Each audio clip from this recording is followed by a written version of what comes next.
നമസ്കാരം. ജ്യോതിശാസ്ത്ര പങ്ക്തിയിലേക്ക് പ്രിയമുള്ള എല്ലാ പ്രേക്ഷകർക്കും ഹൃദ്യമായ സ്വാഗതം. നമ്മൾ ഇന്ന് ജ്യോതിശാസ്ത്രത്തിലെ ചില പ്രത്യേകമായ വസ്തുതകളാണ് പറയാൻ പോകുന്നത്.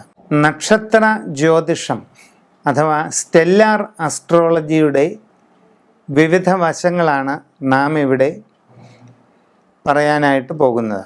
അശ്വതി മുതൽ രേവതി വരെയുള്ള 27 നാളുകാരുടെ പൊതുവായിട്ടുള്ള ഓരോരോ കാലഘട്ടങ്ങൾ എപ്രകാരമായിരിക്കാം, സാമാന്യമായിട്ടുള്ള അവസ്ഥകൾ ഓരോ സന്ദർഭങ്ങളിലും എങ്ങനെയൊക്കെ വന്നു ചേരാം തുടങ്ങിയ വിവിധങ്ങളായ വിഷയങ്ങൾ, അതാണ് നമ്മൾ ഇന്ന് പറയുന്നത്.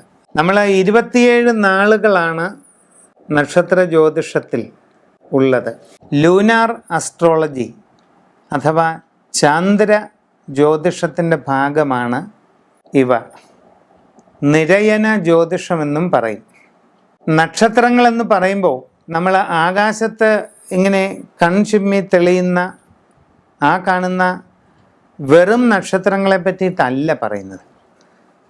ഒരു നക്ഷത്ര മണ്ഡലം എന്ന് പറയുന്നത് ആകാശത്ത് 13.25 ഡിഗ്രി, കുറച്ചുകൂടെ വ്യക്തമായി പറഞ്ഞാൽ 13.33 ഡിഗ്രി അളവാണ് ഒരു നക്ഷത്ര മണ്ഡലം.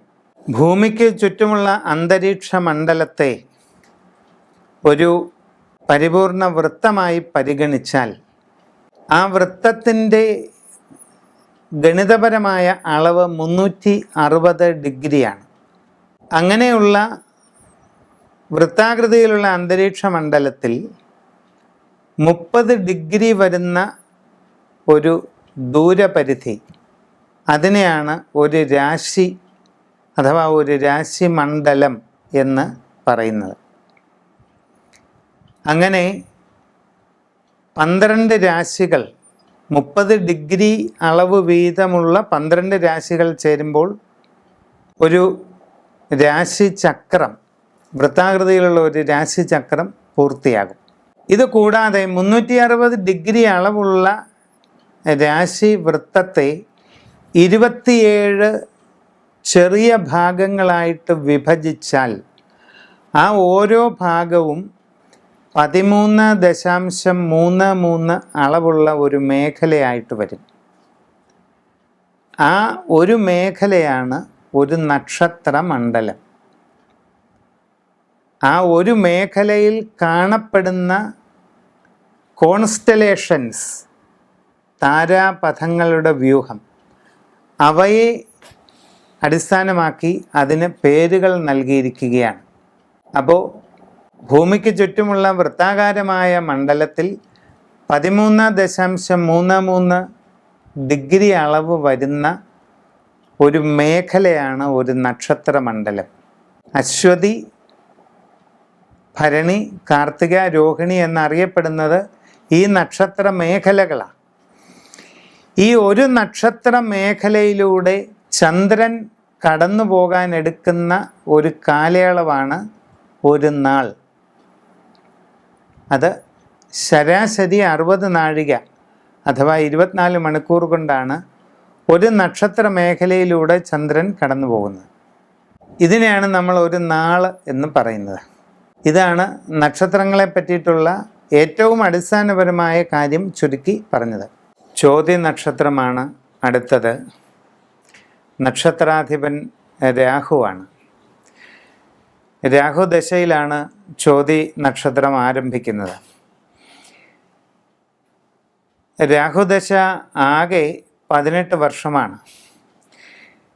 ചോതി നക്ഷത്രം തുടങ്ങി എത്ര നാഴിക വിനാഴിക ചെന്നപ്പോഴാണ് ജനനം എന്നുള്ളതിനെ ആശ്രയിച്ച് ജനനശേഷം എത്ര കാലം രാഹുദശ ബാക്കി ഉണ്ടായിരിക്കുമെന്ന് കണക്കാക്കുന്നു.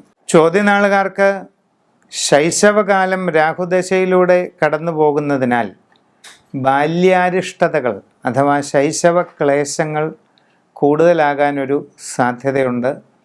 ആരോഗ്യ സംബന്ധമായ കാര്യങ്ങളിലെല്ലാം വളരെ ശ്രദ്ധ വെച്ച് പുലർത്തേണ്ടത് അത്യാവശ്യമാണ്. പിന്നീട് വിദ്യാഭ്യാസത്തിൻ്റെ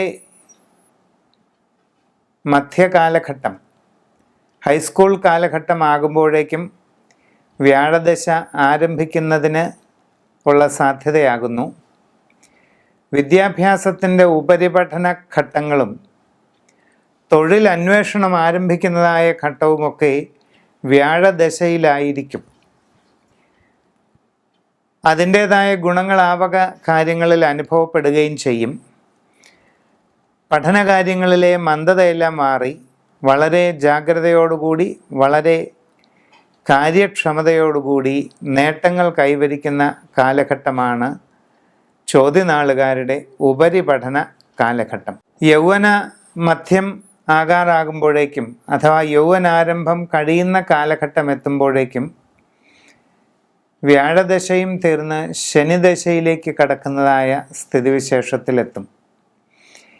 ആ യൗവനത്തിൻ്റെ മധ്യകാലഘട്ടത്തിൻ്റെ ആരംഭം മുതൽ മധ്യപ്രായത്തിൻ്റെ ആരംഭകാലം വരെ നീണ്ടു നിൽക്കുന്നതായ ശനിദശാകാലത്ത് ഗുണദോഷ സമ്മിശ്ര ഫലങ്ങളാണ് ഉണ്ടാവുക. തൊഴിലിൽ കൂടുതൽ ഉയർച്ച, അഭിവൃദ്ധി ഇതൊക്കെ ഉണ്ടാകും. എന്നാൽ പൊതുവെ എല്ലാ കാര്യങ്ങളിലും മന്ദഗതിയിലുള്ള ഒരു പുരോഗതി നിലനിൽക്കും. ജീവിതത്തിൽ ശാശ്വതമായ പല നേട്ടങ്ങളും ഈ കാലയളവിൽ കൈവരിക്കാനായിട്ടുള്ള അവസരമുണ്ടാവുകയും ചെയ്യും. മധ്യപ്രായത്തോടുകൂടി എത്തുന്നതായ ബുധദശാകാലം വാർദ്ധക്യ ആരംഭം വരെ നീണ്ടു നിൽക്കുന്നതാണ്. വളരെ പ്രാഗൽഭ്യവും ഉന്നത സ്ഥാനപ്രാപ്തിയും എല്ലാ വിധത്തിലുള്ളതായ നേട്ടങ്ങളും ഈ ബുധദശയുടെ കാലഘട്ടത്തിൽ ജാതകൻ കൈവരിക്കുന്നതായിട്ട് കാണുന്നുണ്ട്.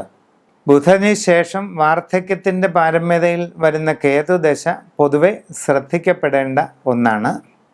എന്തായാലും വ്യക്തിപരമായി ജനന സമയം, തീയതി ഇതിനനുസരിച്ച് ജാതക ഫലങ്ങൾ കണക്കാക്കി വേണ്ട പരിഹാരങ്ങൾ ചെയ്തു കൊള്ളണം.